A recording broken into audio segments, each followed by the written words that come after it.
मंगलम भगवान वीरो मंगलम गौतमो गणी मंगलम कुंद कुंदाद्यो जैन धर्मोस्तु मंगलम सर्वमंगल मांगल्यम सर्वकल्याणकारकम प्रधानम सर्वधर्माणां जैनम जयतु शासनम जैनम जयतु शासनम। पंच परमेष्ठी भगवान की जय। जय वर्तमान जिन शासन नायक श्री महावीर भगवान की जय गौतम गणधर परमेष्ठी भगवान की जय। जय चारित्र चक्रवर्ती आचार्य श्री शांति सागर जी महाराज जय श्री कुंथु सागर जी महाराज की जय। जय आचार्य गुरुवर प्रज्ञा श्रवण श्री देवनंदी जी महाराज की जय। जय श्रीमद जैन धर्म की जय। जय जय बोले परम पूज्य युगल मुनिराज की जय। पांतो नो नित्यम ध्यान दर्शन नायका चारित्राणो गंभीरा मोक्ष मार्गोपदेशका। इस संसार को धर्म की राह दिखाने वाले, संसारी जीवों को पापों से बचाने वाले, पथभ्रष्ट जीवों को मोक्ष का पथ दिखाने वाले तथा अज्ञानियों को ज्ञान की ज्योति प्रदान करने वाले, दुखियों के दुखों को हरने वाले ऐसे श्री गुरुओं को बारंबार प्रणाम करते हुए अपनी बात प्रारंभ करता हूं। गुरु एक बिजली के समान होते हैं, जिस के माध्यम से हम आज जितने भी इलेक्ट्रॉनिक आइटम पानी से बन करके आई हो, सूर्य आवश्यक है, से मोबाइल से, वे जिनेंद्र भगवान रूपी पावर हाउस से बिजली लेते हैं एवं सारे संसार को प्रोवाइड करने का काम करते हैं। परम गुरु तो तीर्थंकर भगवान ही है। तीर्थंकर भगवान ने जो ज्ञान दिया वो युग के प्रथम गुरु जो गणधर स्वामी थे, नमो वृषभ सेनादि गौतमांत गणेश ने, ये गुरु पद पर विराजमान थे। 1452 गणधर तीर्थंकर भगवान थे और गणधर गुरु थे। गुरुओं में श्रेष्ठ गुरु यानी गणधर। गणधरों से ही वास्तव में हमारे लिए सम्यक ज्ञान की प्राप्ति होती है। तीर्थंकर भगवान ने जो दिया, गणधरों ने उसको द्वादशांग में विभाजित करके हम भव्य जीवों का उपकार किया। आज का दिन ऐसा ही एक परम पुनीत पावन दिवस है। इंद्रभूति ब्राह्मण अपने 500 शिष्यों को लेकर के वेद वेदांत का प्रचार करते थे। उन्हें अपने शिष्यों पर और अपने वेद ज्ञान पर अत्यंत अभिमान था। लोक में तीर्थंकर महावीर का नाम दिग दिगंत में फैल रहा था, किंतु अभिमान के कारण इंद्रभूति ब्राह्मण को भगवान महावीर का नाम सुनाई नहीं दे रहा था। गुरु और हमारे बीच में, भगवान और हमारे बीच में अभिमान को कभी आड़े नहीं आने देना चाहिए। गृहस्थ जीवन में आप, व्यापार में, परिवार में, कहीं भी कितना भी अभिमान कर लो, वो अभिमान आपके आत्म कल्याण में बाधक नहीं है। किंतु जो अभिमान भगवान के और हमारे बीच में आकर के खड़ा हो जाता है, गुरु और हमारे बीच में आकर के खड़ा हो जाता है, वह अभिमान कभी हमारे लिए सम्यक दर्शन नहीं होने देता।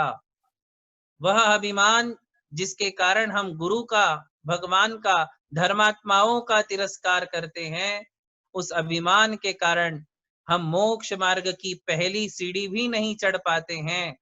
ये बात इंद्रभूति ब्राह्मण के घटना से हमारे लिए समझ में आती है। सम्यक दर्शन में जो 8 प्रकार के मद कहे हैं, वे मद यही है कि देव शास्त्र गुरु के विषय में अभिमान न करे।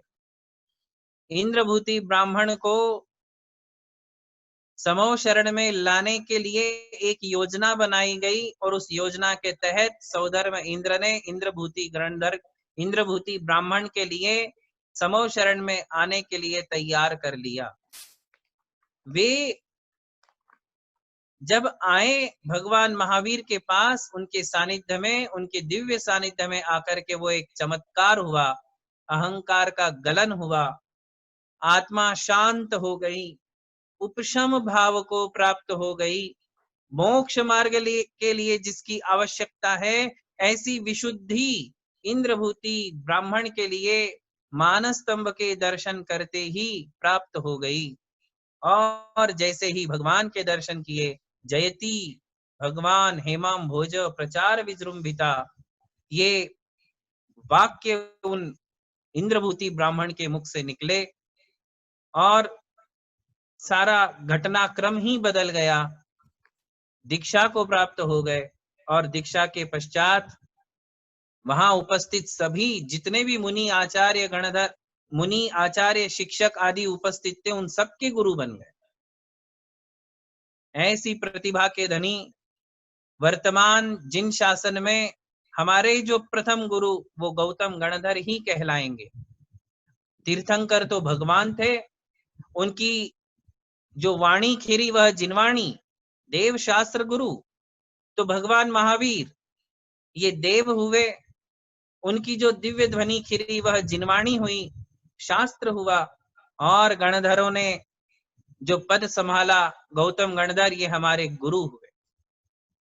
गुरु पूर्णिमा, आषाढ़ शुक्ल पूर्णिमा, इस पूर्णिमा के दिन इंद्रभूति गणधर पूर्णता को प्राप्त हो गए।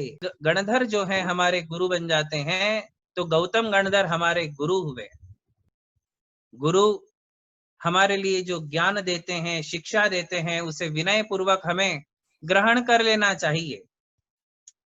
जब गुरु बोलते हैं तो उसे सम्यक ज्ञान की वचनावली समझ करके उसे विनय पूर्वक स्वीकार करना चाहिए।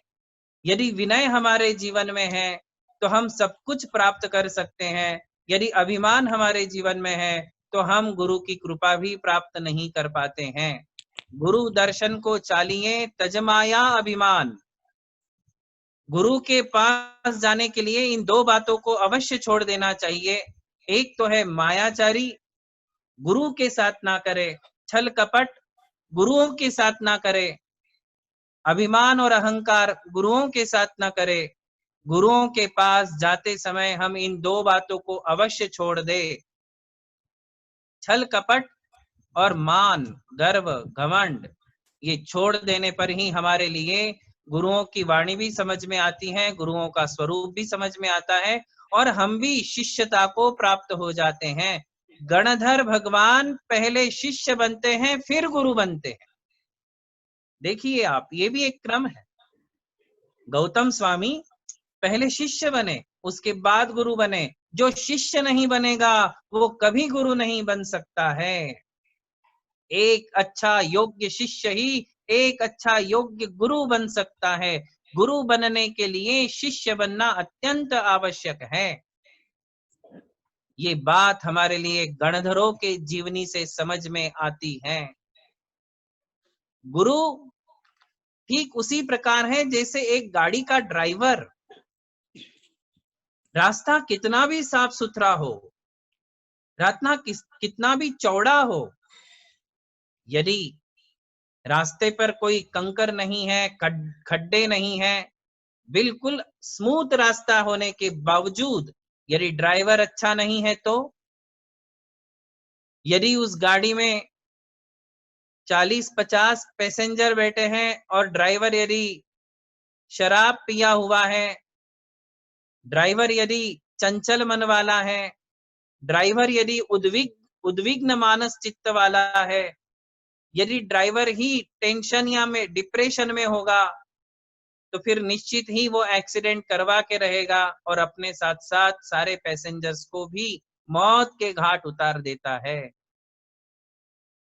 इसी प्रकार जीवन रूपी एक गाड़ी है, उस गाड़ी का भी एक ड्राइवर चाहिए और वे होते हैं एक सद्गुरु।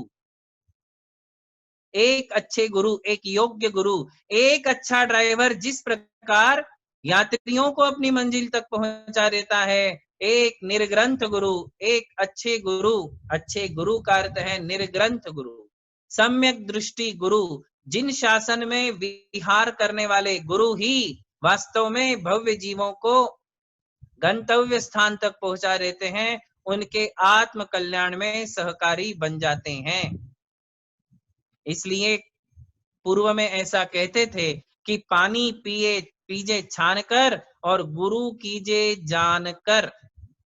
पानी छान के पीना चाहिए और गुरु जानकर करना चाहिए। जानकर का अर्थ है सोच समझ करके। जो हमारे लिए सन्मार्ग दिखाते हैं, स्वयं सन्मार्ग में चलते हैं और हमारे लिए सन्मार्ग दिखाते हैं, ऐसे गुरुओं की शरण में जाने से ही आत्माओं का उद्धार होता है। पतित आत्माएं भी पावन बन जाती हैं जो सद्गुरुओं की शरण में आ जाते हैं। और इसीलिए जो अंग्रेजी में एक बात कही है कि जीवन कभी कंप्लीट भी है और जीवन कभी फिनिश भी है। कंप्लीट और फिनिश ये दोनों एक जैसे लगने वाले शब्द हैं। कंप्लीट का मतलब भी हम कहते हैं पूर्ण हो गया काम, फिनिश हो गया का मतलब भी पूर्ण हो गया, किंतु दोनों शब्दों में कितना अंतर है। जब हमारे लिए जीवन में सम्यक ज्ञानी गुरु मिल जाते हैं, रत्नत्रयधारी गुरु मिल जाते हैं, तो हमारा जीवन कंप्लीट हो जाता है। किंतु यदि हमारी जीवन रूपी गाड़ी किसी ऐसे गुरु के हाथ में चली गई जो जिन शासन से विमुख हैं, जो जिन शासन से बाहर हैं, जो मिथ्या उपदेश करने वाले हैं, यदि क्वचित उनके हाथ में चली जाती हैं तो फिर जीवन फिनिश हो जाता है। ये कंप्लीट और फिनिश में कितना बड़ा अंतर है हम इससे समझ सकते हैं। बात का अवश्य विचार करना चाहिए और अपने जीवन रूपी गाड़ी को एक अच्छा ड्राइवर अर्थात एक अच्छे गुरुओं को चुनना चाहिए। यदि ऐसे गुरु मिल जाते हैं तो कहते हैं कि हमारा जीवन शुरू हो गया, नहीं तो जिसके जीवन में गुरु नहीं उसका जीवन शुरू नहीं। गुरु पूर्णिमा के इस पावन अवसर पर आप सभी लोग कई दिनों से गुरुओं की वाणी सुन रहे हो। लॉकडाउन बहुत लंबा समय ले रहा है। कोरोना का कहर पूरे विश्व को छू रहा है और वह बढ़ता ही जा रहा है। सभी जगह कोरोना के पेशेंट बढ़ते जा रहे हैं, महामारी फैलती ही जा रही है। यूं समझिए कि आगे पीछे के सारे पाप कर्म सार्वजनिक रूप से उदय में आ रहे हैं। ऐसी महामारी की इस विकट समस्या में, विकट कालावधि में, संकटपूर्ण कालावधि में हम सब मिलकर के प्रार्थनाओं पर जोर दे, आराधनाओं पर जोर दे।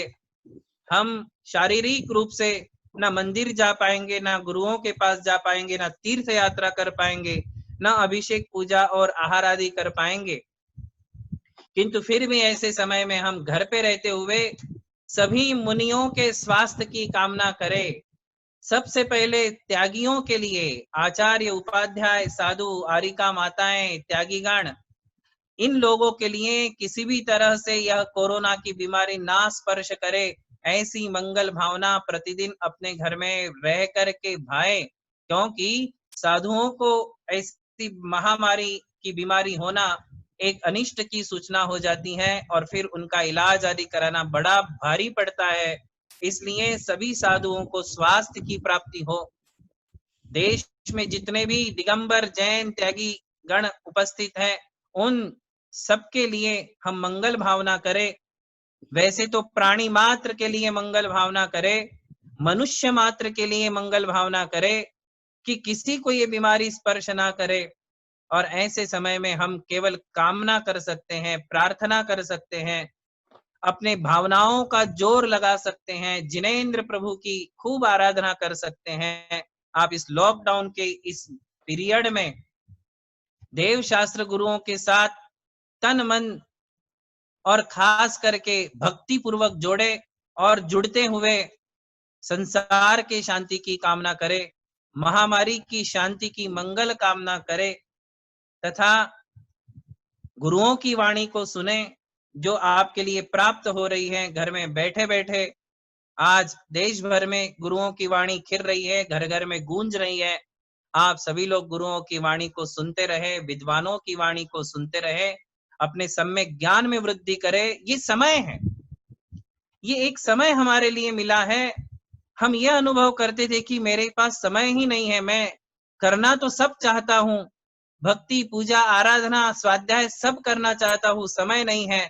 किंतु आज ये समय मिला है, जो हम वर्षों से यही गीत गाते आए कि समय नहीं, समय नहीं। आज भरपूर समय आपको, आपके लिए प्रकृति ने दिया है। इस समय का संपूर्ण सदुपयोग करें। बेचैन होने की आवश्यकता नहीं है, अथवा किसी भी प्रकार से उदासीन होने की आवश्यकता नहीं है। आप इस समय का खूब सदुपयोग करें, समय का सोना बनाते हुए चले और वाणी का सदुपयोग करते हुए, प्रवचनों का सदुपयोग करते हुए अपने ज्ञान में वृद्धि करें। गुरु पूर्णिमा के इस मंगल अवसर पर देश के कोने कोने में बैठ करके जो आज ये मंगल प्रवचन सुन रहे हैं, आशीर्वचन ले रहे हैं, उन सबको हमारा बहुत बहुत आशीर्वाद है। आप इसी प्रकार से गुरु भक्ति में तल्लीन रहें, प्रवचन आदि के माध्यम से जिनेंद्र भगवान के सिद्धांतों को समझने का पुरुषार्थ करें, एवं ये महामारी शांत होने के पश्चात पुनः देव शास्त्र गुरुओं के पास जाकर के उनकी सेवा आदि का लाभ उठाए। आप सभी के लिए गुरु पूर्णिमा के इस अवसर पर बहुत बहुत मंगलमय आशीर्वाद है। आप लोगों को सुख, समृद्धि, शांति, साता, धर्म की वृद्धि और हर प्रकार से आपके लिए जीवन में सफलता प्राप्त हो, ऐसा मंगलमय आशीर्वाद।